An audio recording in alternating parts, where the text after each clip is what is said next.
As growing hostility and anti-transgender legislation sweep across the United States, many trans people are seeking to relocate to other states and cities or abroad. In areas that may see an influx of trans refugees, communities are doing their part to make newcomers feel safe and welcome. In North Dakota, South Dakota, and Iowa, the Transcend Fund helped cover transportation costs for LGBTQ youth to receive out-of-state healthcare or tuition. The North Texas Transportation Network offers emergency relocation grants to families with trans kids. Project Open Arms operates in the Pacific Northwest as a growing directory of vetted resources of gender-affirming care, affordable housing, job opportunities, and peer support for trans refugees. Supporters of Project Open Arms at a protest in Olympia, Washington in early 2020. Photo courtesy of Project Open Arms Facebook, and in Colorado, the mutual aid nonprofit Transcontinental Pipeline offers social support in decision-making, moving, employment, and community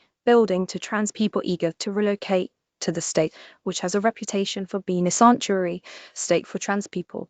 The organization is in its infancy, but is already building a temporary housing program that gives newcomers a month to find work and get on their feet, as well as a welcome wagon of volunteers who can connect people to their respective social spheres. We had one particularly heartwarming case where somebody from Oklahoma came out with their mom and just hung out with us for a bit. TCP's Executive Director, Kara Richards, told Colorado Public Media in November 2024.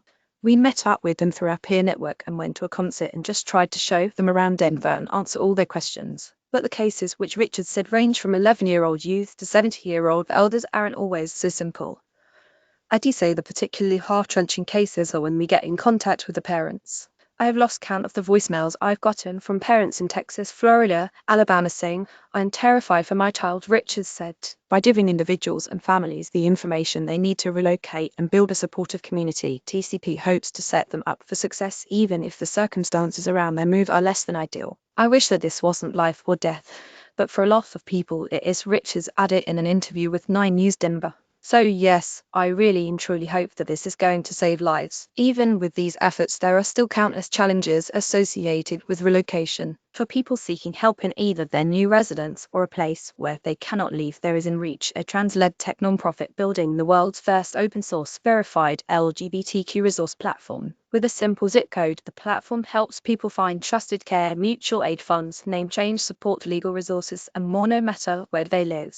It markets the services that overwhelmed nonprofits can't, gives people in crisis resources that are harder to find, and reduces at least one barrier to a full safe life. Imagine a world where every trans and queer person has instant, unrestricted access to the affirming resources they need to thrive. In reach shares on its website. That's the world we're building, one step at a time. You may also like, this farmer rescues gay sheep and sells their wool to support LGBTQ charities. The version of this article was originally published in the 2025 Pride edition of the Good newspaper.